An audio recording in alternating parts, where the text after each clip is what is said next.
during this year's LSA data cleaning period. I'm Juliana and I'm with Apt Global, which was formerly known as Apt Associates, and I'm joined by a panel of Apt subject matter experts who are here to answer all of your LSA questions. Today's call is being recorded. Actually, Miriam, I hope. Today's call will be recorded and we'll post the recordings, slide, and a transcription on the HUD Exchange as quickly as possible after things get 508'd. In order to give everyone the most amount of time to ask questions during this office hours, I want to quickly go over a high-level overview of the LSA process and point you to some resources that can help you along the way, and then I'll turn it to you all for any questions, but you can put in the chat any questions along the way also. So I'll just go over this quickly. Live captioning is available during this webinar. So to view or hide these captions, you'll click the close caption button on the lower left-hand side of your screen. I also want to remind folks that you are muted, but again, you can use this chat feature to send us any of your questions and a panelist will answer it. So you can ask questions at any time, like I said, but if you have a question about something on a specific slide, try to include the slide number. And if you have a question about your specific COC, try to include your COC ID. Okay, this is a very big picture overview here. So you're exporting your LSA data from your HMIS system and uploading it into HDX. So as we go through the data cleaning process, if and when there are changes that need to be made to your data, those changes will happen in your HMIS. So you'll log in, make those changes, and then you'll replace your LSA upload in HDX.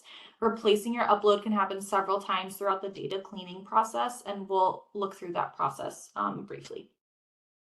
So once you upload your data set to HDX, you'll see two types of flags, which are errors and warnings. Errors are impossibilities in your data, while warnings are things that are unexpected but still possible. So the overall goal of the data cleaning process is to minimize or eliminate, if possible, as many errors and warnings as you can. So to get basically the cleanest possible data you can. This is about entering notes within the HDX system. Once your data is within HDX, you will enter notes for all of your warning flags. You'll click on each flag that you get and a pop-up that looks like this on the right-hand side of the screen will come up. Each flag will have a description that will help you address the data quality issue. So you can see, I don't know if you can see my cursor, but you can see this description here, and there's what seems like a lot of text, but it walks you through kind of what the issue is and a couple steps on how to solve it. So you'll look through, okay, let us know if only the average number of people is inaccurate. I won't read you the whole thing, but there's a lot of guidance for you within these descriptions. And those will help you address your warning flags. As a reminder, you can't enter notes for errors since they are impossibilities, while warning flags are just unlikely. So it is possible that the data are actually accurate, which is what you'll describe in your note. But if you can address your warnings, you'll do those within your HMIS and address those issues within your HMIS and your data in there, and then replace your upload. We'll talk about this Common Flags Library resource in a little more depth later, but you can look up both errors and warnings in the Common Flags Library by looking up their flag ID. So I just want to point you to where that is in this view, and that's at that top left-hand corner. It says 1012-1. Top left-hand corner. I don't know if I said that. Okay. This is the overall data cleaning process for the LSA. So it starts with this gray box here where the COC uploads their data to the HDX. The dataset status after that will automatically show that the dataset is in needs COC review. Once you leave notes on your warning flags, you'll submit the dataset for our review by clicking the Submit for Review button in HDX. And submitting your dataset lets us know that your notes are ready for us to review them, and I'll show you that button briefly. So you submit after you put notes for at least some of your warning flags.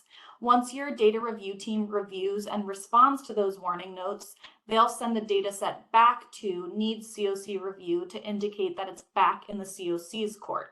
This can be a circular iterative process, so it could happen a couple times. So we encourage COCs to build in enough time before the January 9th deadline to accommodate a couple rounds of reviews. So within this cyclical process, you might also choose to address data issues by, as I mentioned before, replacing your original upload with a new, cleaner data set. So as existing flags are addressed, those will drop off, and only any remaining or new flags will remain within your data set. And so you'll go through those when it is back in needs COC review and then resubmit it to us. So after what is likely a few rounds of review, you'll have minimized, if not eliminated, all of your errors and warnings. And then your review team will mark your data set as data set complete, that green box here. The last thing I want to point out here is that the three colorful boxes demonstrate the three data set statuses that you'll see throughout the data cleaning process. So that's this needs COC review, submitted, and complete. So these are the data set statuses: need COC review, submitted, and complete. Each warning flag in your data set will also have its own flag status.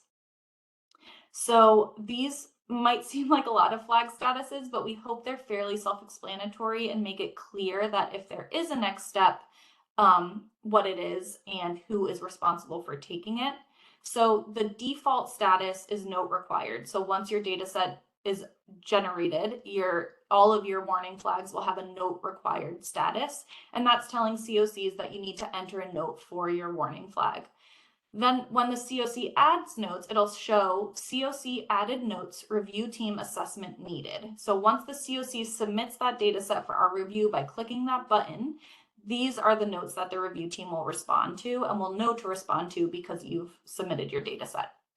If while addressing data quality issues in your HMIS and replacing your upload, the data have changed, you'll see this data have changed, more info needed from COC flag, and that flags for the COC that the note they'd previously entered may no longer apply since the data that caused your warning have changed. So COC should review these flags and let us know if the same note still applies or to provide a different explanation if it does not.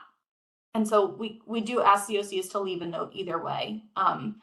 The review team has a few options to mark flags. They might choose that we need more info needed from COC and explain, the review team will explain in their note what information is needed. The LSA data does not accurately reflect the community. The review team will choose that if the review team feels your notes indicate that the warning was triggered by inaccuracies in your data. Issue unresolved by deadline if COCs are unable to address the issue by the end of the data collection period. And review teams really hold off on using this until pretty late towards the deadline because we want to give you the most opportunity that you can to actually resolve these issues. And the note everyone loves to see is note sufficient LSA data accurately reflects community, no further action needed. All right. So the first time you upload, you'll choose an official HUD review file. So over here on the right, there's this arrow pointing to official HUD review file. You have the option to choose between local use zip file and an official HUD review file.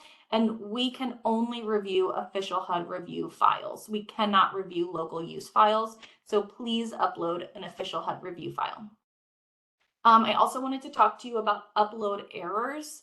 If your upload gets rejected from HDX, you can click on your data set and it'll show this rejected status with this red arrow or red exclamation point here. The green arrow on the screen here on this far left, print error report, there's a button here. You can click that and that will provide a description of exactly what's wrong with your file. You can likely take this report to your vendor and have them help troubleshoot with you and get you through that upload process. Unfortunately, there isn't a ton apps can do to help you before your data set is actually into the HDX system. But if you need to, you can still reach out to your regional team through the regional inboxes and ask any questions that you might have, and we can see if we can help you. In subsequent uploads, we very strongly recommend COCs replace their upload instead of deleting their upload so that your notes transfer from one upload to the next. So as you replace your upload, flags that have been resolved will fall off, but other flags might still remain. Replacing your upload instead of deleting it allows us the benefit of having previous notes still be available to us throughout the back and forth process. Okay, this is how to submit your data set for review. So I did mention once you enter notes, you have to let us know that you're ready for us to review them. And that's this on the right-hand side here. That's the submit for review button that you have to press. So once you successfully upload your data in HDX and enter notes for your warning flags, you'll need to submit your data set for our review. In order for our data team to review the notes, COCs must click this submit for review button on the right-hand side, and this is in your errors and warning page.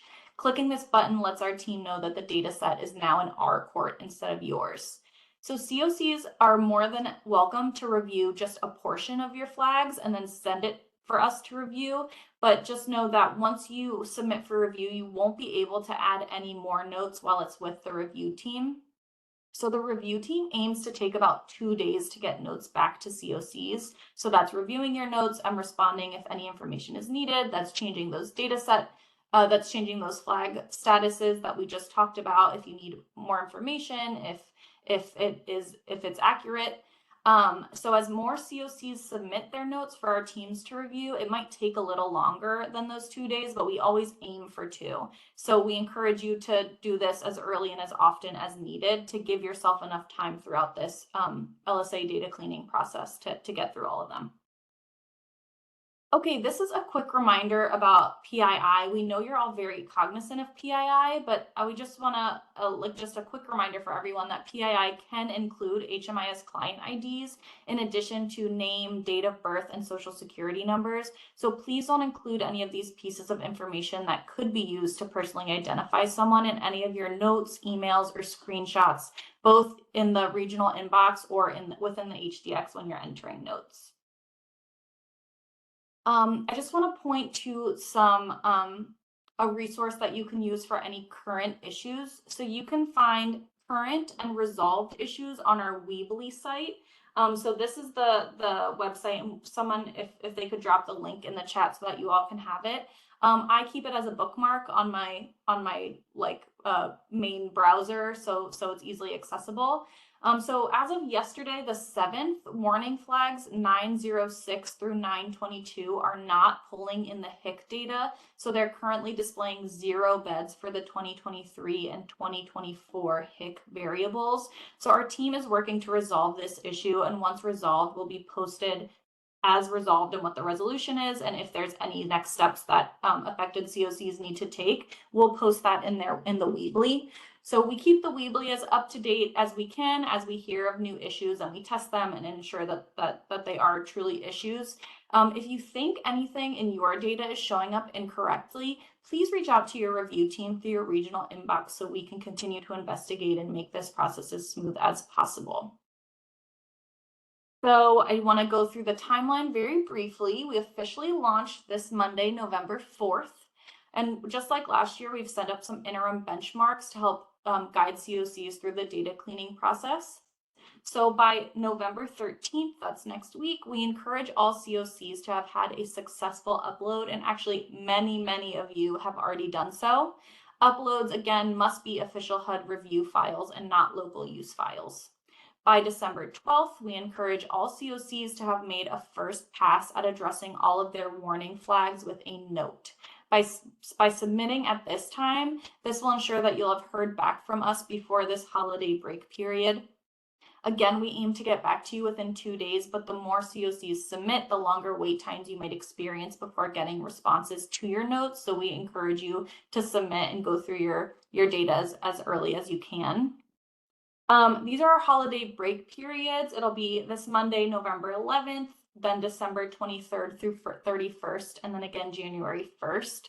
These are times that we're not expecting to respond through the regional inbox or to review or respond to any notes in HDX. There are some regional teams that will choose to work through some of those days, so you may still hear from your regional teams, but do not expect to hear from them. And then that sets us up for our deadline on Thursday, January 9th at 11:59 p.m. Pacific. So that gives everybody until midnight and a little bit beyond, as much time as they need. All right, who do I go to for help? If you need help accessing your regional review team, please put your COC ID in the chat and we'll direct you to your regional inbox. But we do hope you've received our emails and have responded to them by now. These are office hours, so these are for you. You're able to ask questions in this format, but also it's to give any updates, to walk you through processes like this, to do refreshers. Yeah, these I hope can be helpful to COCs. And then calls with your data review team. You can schedule calls with your data review team at any time during the data cleaning process. They are here to help you. You can email them. You can schedule not like face-to-face calls. You can just call them on the phone. Anything you need. They're here to help guide you through this LSA data cleaning process.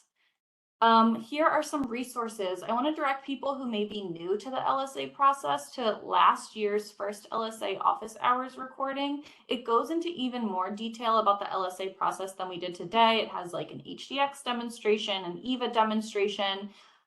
So if you feel like you need a deeper dive than what I've provided you today, you can go to that. And again, you can also choose to reach out to your regional review team and ask them, hey, can you walk me through the HDX? Can you explain this to me? Can you explain that to me?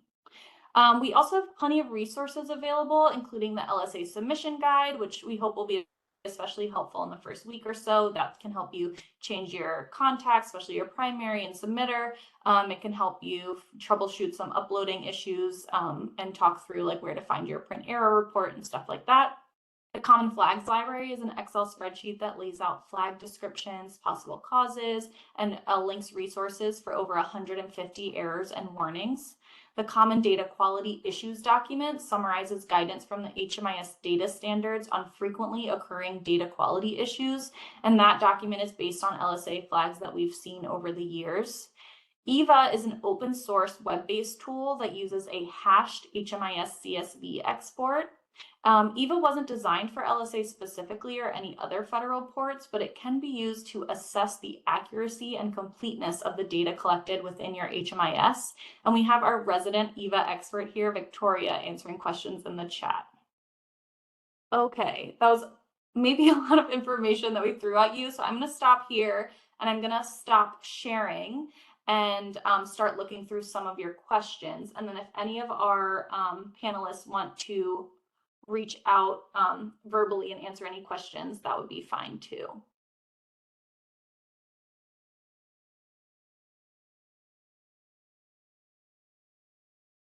Thanks, Miriam. Okay, let me see what I've been missing. I can read for you all what has been answered already. Let's see. What is the purpose of the local use zip file? Anybody want to take that one? Sorry, I was preparing a response on that. So the local use only files, they can be used to view your community's data in Stella P. So they aren't used at all for the your LSA submission to HUD. We can paste in the chat link if you would like more information on that. But just know that the local use files are not used for the purposes of your official LSA submission. Okay, there's a question here from Denise. I see asking, we don't need to hit submit for review for the November 13th deadline, only upload an official HUD review file, correct? So these, the guidelines that we've provided are called interim benchmarks. They are not deadlines. They're just guidelines for you to be basically on track to have your data set as clean as possible by the January 9th deadline and give us and you enough time to kind of go back and forth through this process. So yes, that's correct. You don't need to hit submit for review for the November 13th benchmark. We would like you to have an official, a successful official upload by that date. And then by the December 12th benchmark, we would hope or expect or suggest that you have had a first pass of your warning flags and written notes in all of those. So you've been trying to minimize your errors. You've been trying to kind of really dig into your warning notes and leave those notes, and then you submit for review, and that kicks it back into our court.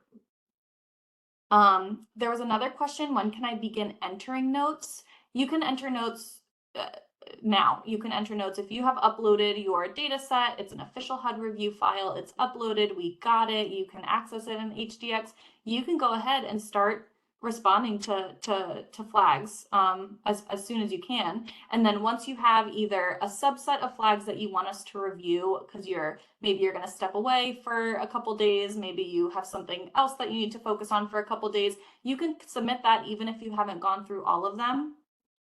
Give it to us, have us review, we'll put it back to your court, and then you can pick up either where you left off and address the rest of your flags or all of them with those flag responses. So you don't need to wait till you've addressed all of your flags is the takeaway that I'd like you to get. But I just want to remind you that once you have submitted it for our review, you will not be able to add notes to the remainder of your flags.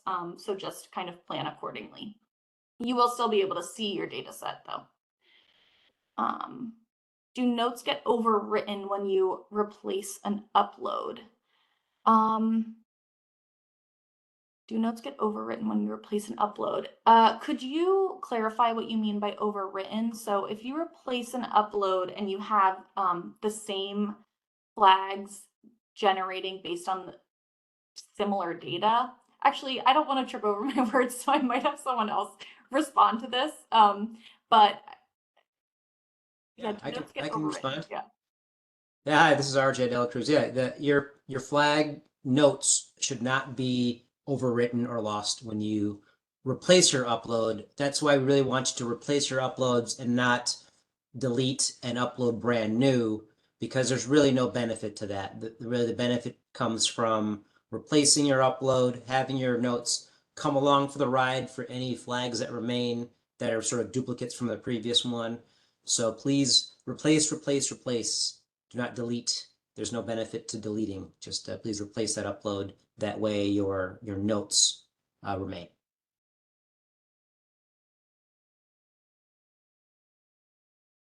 Thanks, RJ. You're welcome. Let's see.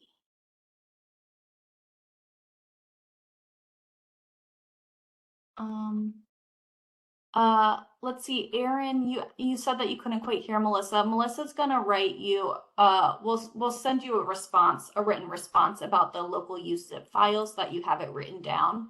And for everybody else's benefit, we're going to type up all of the questions and the answers that were provided during this, and that'll be posted as well. So you'll have that for reference, in case you missed something or just want to refer back to it.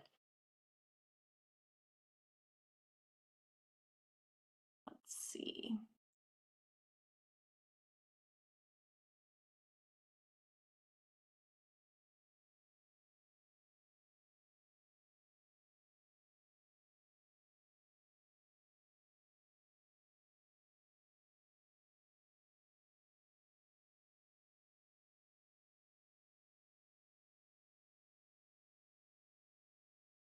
I know we're working on some answers in the back end, but let's see, is there any other questions from you all? Well, hi, another question came in about some of the variables, the HIC variables that aren't being displayed correctly. So I'll read the question from Alex M. At this point in time, we're aware. I'm sorry. At this point in time, where this is getting moved on me here. Okay, sorry about that. Okay, for the issue about the flags that have the HIC bed counts, Alex's question was, for this issue, does this mean that flags related to the HIC are not being triggered at all, or that flags are being triggered but they're displaying incorrect numbers? So it's the latter. At this point in time, we're aware of the issues with HIC data pulling into flags 906 through 922. We're currently investigating on whether this issue is more widespread and impacting other flags that involve HIC data.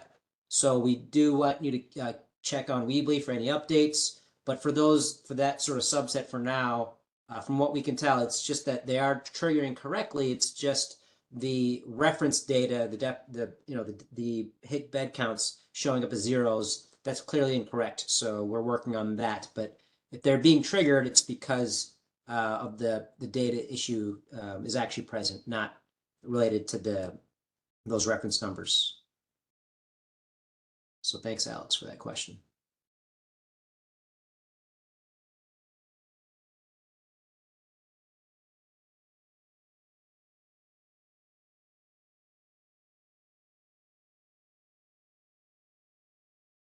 So there was another question from a community that said that they had put in a note and they couldn't see it. I went in and I checked, and the note is there, but we can certainly set the status back. So if the person who put that question in the chat will just reach back out and say, you do want us to reset the status, that would be appreciated.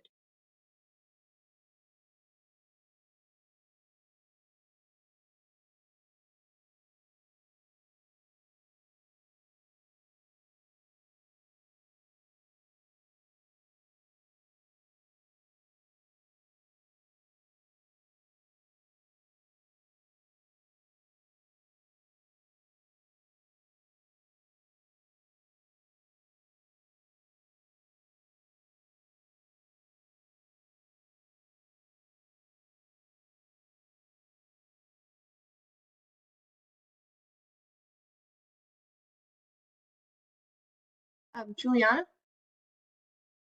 Sorry, we're having I think some of us are having some server slowness on our end, so it's taking a little while to respond, but I thought maybe I could just read out a question with a straightforward answer.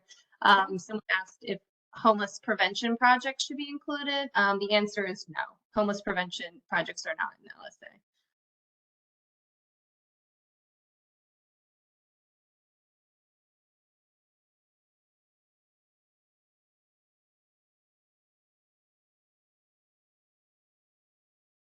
I know we still have some outstanding questions that they're working on in the background, but our questions have kind of slowed down. So please feel free to ask more questions as you're waiting.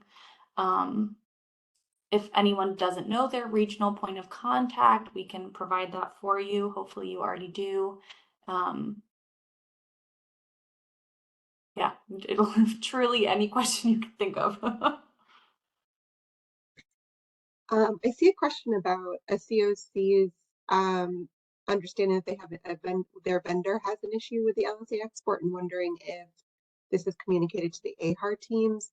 Yes, we do have people that meet with vendors regularly, but it never hurts to pass on that information because you might have more up-to-date information or more daily information than we would have. So please do reach out if that is, especially if that's hindering your progress. But we do work directly with vendors as well.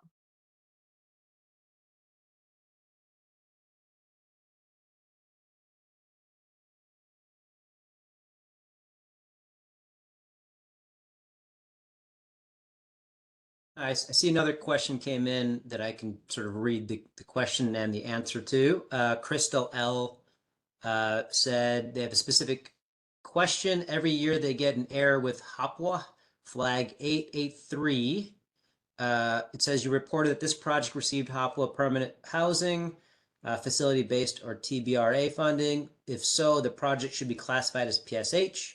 So their question is, do I need to switch to RRH, the RRH to PSH for these uploads, or is it a vendor thing? And the answer is updating project types should happen directly in your HMIS. For information on HOPWA project types based on HOPWA program component, please refer to the HOPWA program HMIS manual, and there's a link here which I will put into the chat so everyone can see it. I'll put that in right now. So hopefully, Chris L, we've answered your question, and I guess I will drop the link in right now.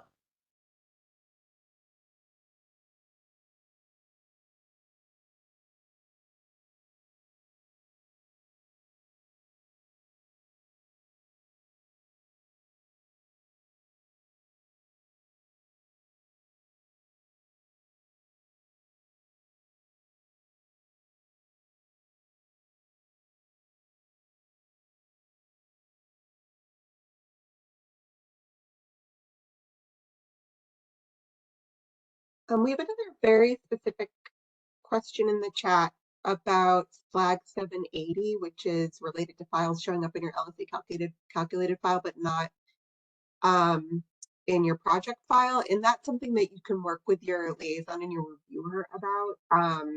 They can help you troubleshoot that and figure out where the issue is coming from.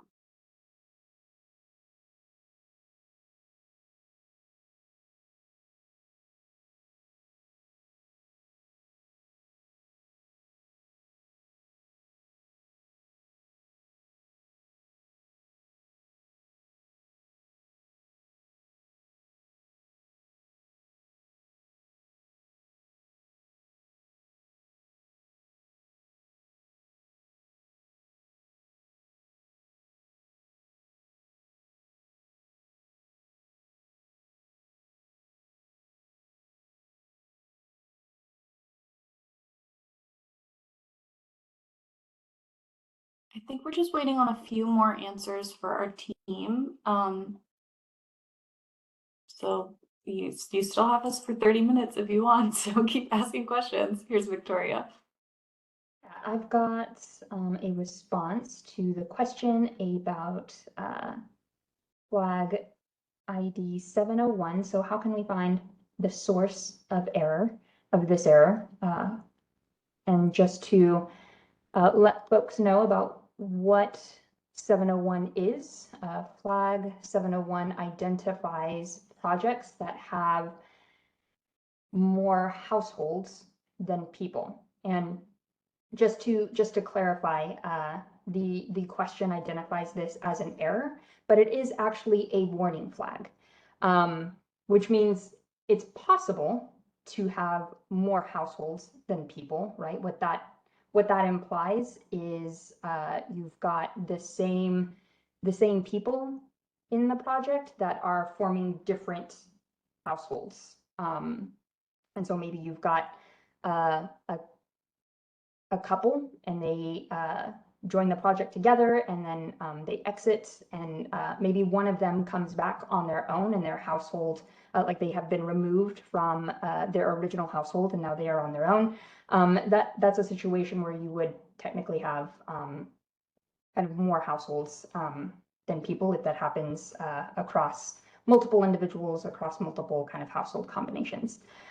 So it's not out of the realm of possibility, right? That's why we have marked it as a warning instead of as an error. We just need confirmation that that is actually what is happening in the project, because there could be situations where there is something amiss with the way the enrollment data looks like, and like relationship to heads of household and things like that, right? So just making sure that the data is actually correct. So going into that project, looking at the enrollments, looking at the individual households that are in there, and checking to see if you've got this kind of situation where the same individuals are forming different households throughout the report period. And if it's not, then what you will want to do is work with your vendor to pinpoint where the issue could really be with that.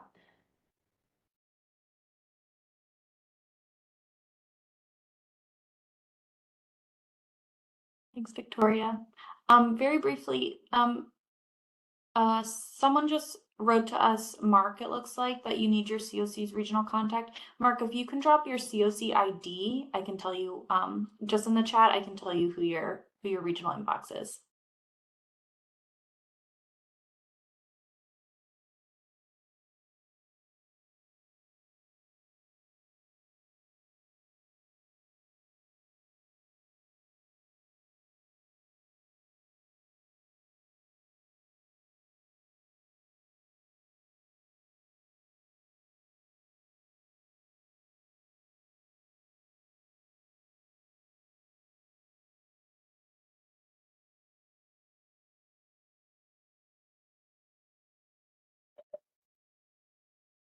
I can answer. Okay. Oh, I'm sorry, Juliana. I can answer the question verbally about is the LSA export bypassing OPH projects? So OPH stands for Other Permanent Housing. So the person asking the question is saying that the LSA calculated file shows the program, but it is not included in inventory, and the LSA report says that it is in error. So when it comes to other permanent housing, OPH, with the exception of just project descriptor data, data that is associated with OPH projects, it's just OPH data is excluded from the LSA except for that project descriptor data. For the person who asked the question, you will want to reach out to your LSA liaison, send an email to the regional inbox, and let them know what the exact flag ID is, so they can take a look at what the error specifically is, because it sounds like it's a little bit different. I might need a closer look.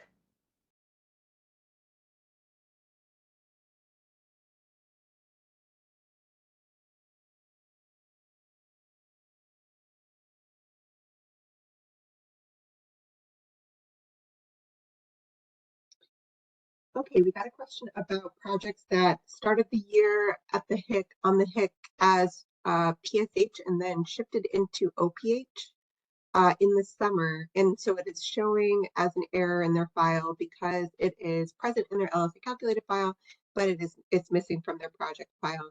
I think what you need to do in this case is make sure that all of your project dates have been updated. Ordinarily, if you shift a project type, you should sort of close that project and reopen it with a new start date. And so my guess is that there's something related to start and end dates that is creating that issue for you.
Hi, we had a question up from someone asking if we could, sorry, let me pull up the actual question. Any resources on how to extract the LSA from their specific vendor? In this case, it was WellSky, but the response is going to be the same for any vendor. So you really need to work with your vendor if you are not sure how to run the report.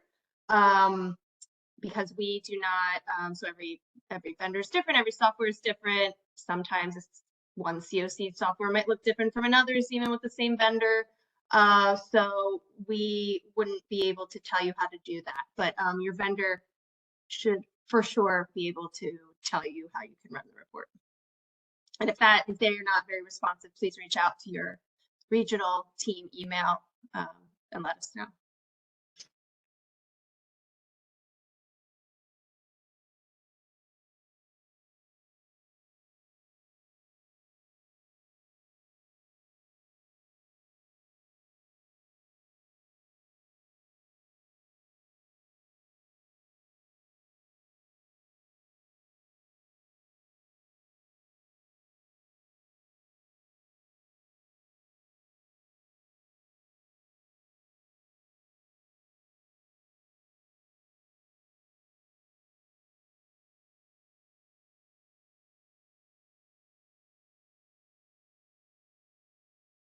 There's still a couple questions that we're working on the back end. I know a couple people are have dropped off after 2 or needed to. So again, these are going to be posted like in a written document on the HUD Exchange, and those will be circulated through the HUD Exchange listserv to tell you when they're available. So even if you do need to drop off, you will get the Q&A to you. And again, this recording will be posted as well.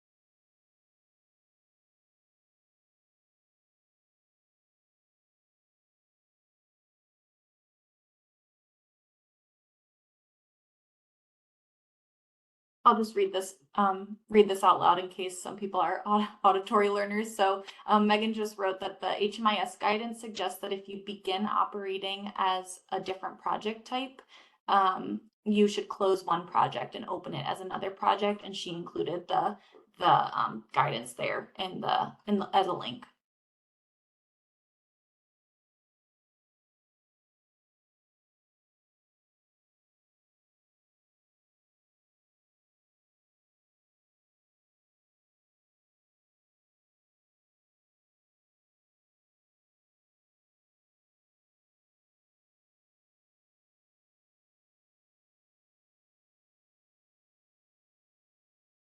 You all have us till 2:30 if you have other questions.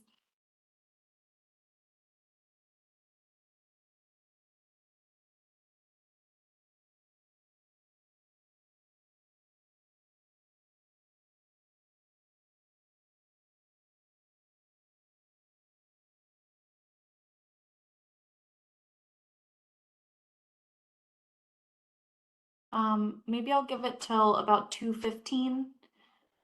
That's about 2 more minutes because I think we've addressed all the questions.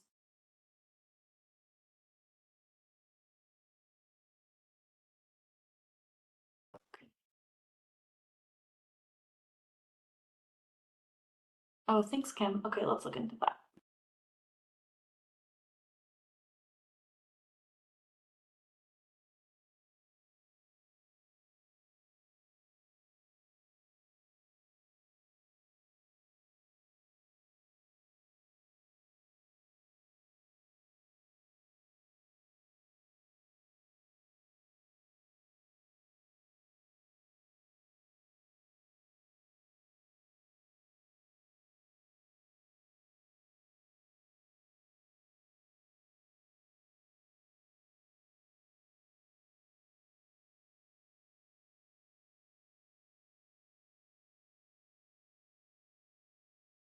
Kim, it looks like you said that your overlapping enrollment question didn't get addressed. Would you mind sending that to us again?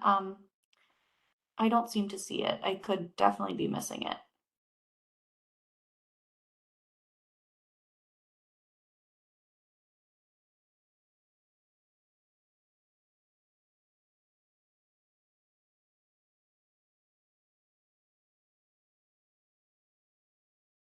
Perfect, thank you.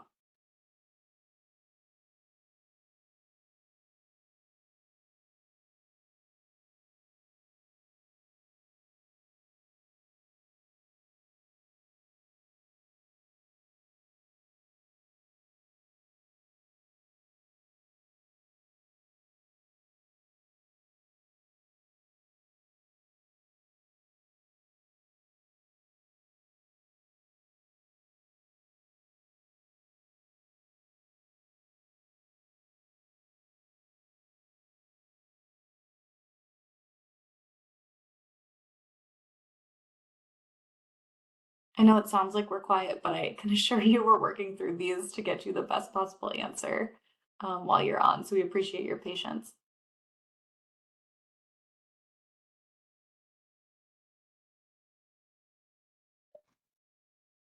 I want to jump in for Michelle's question, and just read it as Megan has responded to that. So it does seem like one should probably reach out to your vendor for assistance, but also don't hesitate to reach out to your liaison so they can look specifically at the error flags that you're talking about. And we can maybe provide you some guidance on where to guide your vendor for this specific issue once we know the exact flag IDs and errors that we should be looking at.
Okay, I do want to respond verbally to Tim's question. So is there a certain number of days between housing move-in date and shelter exit that does not trigger an overlapping enrollment error? I have heard in the past that it may be 3 days. We have finally been able to import VASH data, and it appears that they use lease signing date as a housing move-in date, leading to anywhere from 2 to 3 days up to 2 weeks for a client to still be in shelter before they physically move in. For the purposes of the LSA, any overlap is going to be flagged. The 3-day guidance might be from HUD, and that could come from the HMIS dual enrollments and HIC duplicate inventory training resource. We can put a link to that in the chat. And I encourage you to refer to that guidance for how to handle specific situations around overlapping dual enrollments. I also, encourage you to reach out to your regional inbox for additional guidance if that is needed. I will say that if you haven't already, you will want to refer back to the HMIS data standards, and there is a definition on when a housing move-in date should be entered for a client. And the definition of that housing move-in date is inclusive of they are in a unit, they are permanently housed, they are physically spending the night in that unit. So that is something to consider.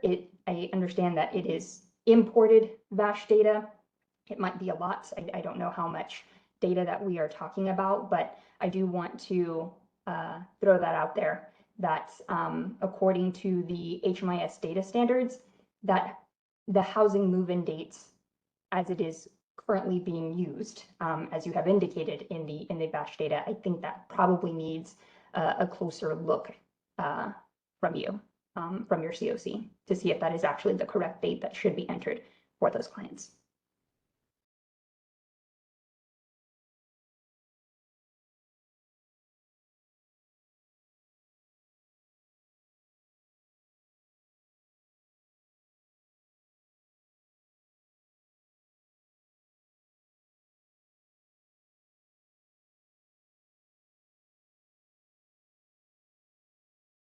Okay, it seems like we have addressed all of your questions, and it's been a while since we've gotten a newer one. If there's anything that we missed, we'll reach back out. We'll capture those in the Q&A, and if any follow-ups are needed, we'll reach out. We'll have your review teams reach out to you through the regional inbox. But otherwise, I'll just, I don't know, pause for maybe a minute or two here, and just in case anybody else has any last minute burning questions, But if not, I'll give everybody 10 minutes back. And thank you all so much for joining us today.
Okay, so there is another question about overlaps. So for LSA purposes, I have many clients in permanent supportive housing that are getting services from a rapid rehousing project with overlapping entries.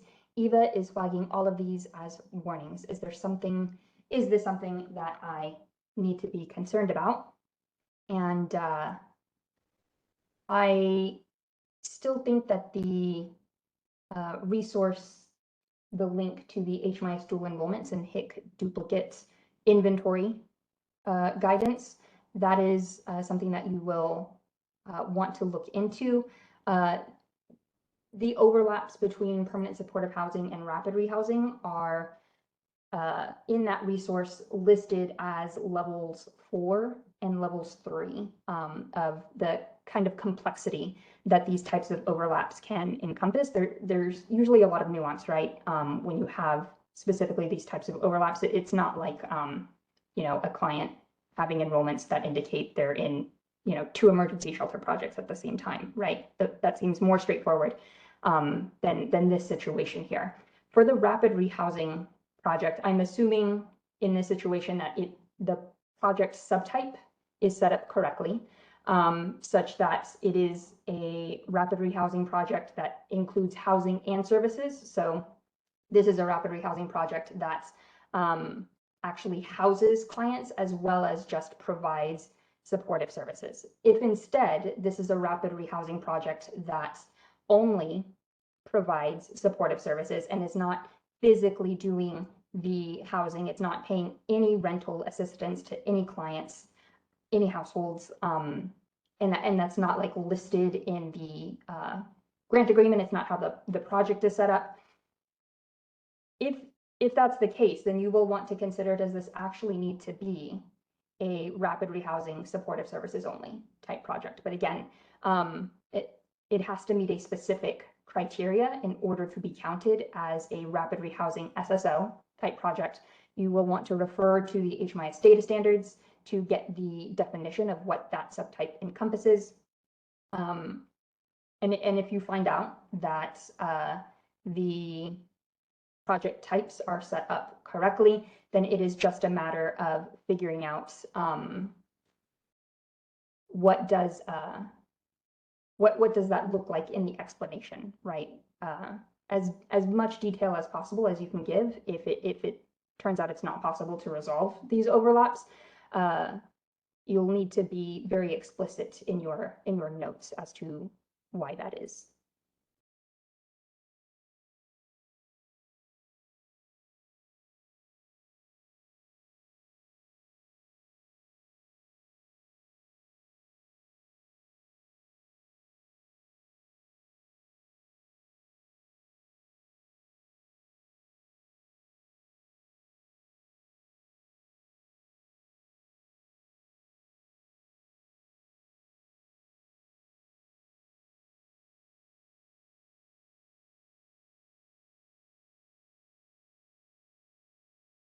Okay, thanks everybody.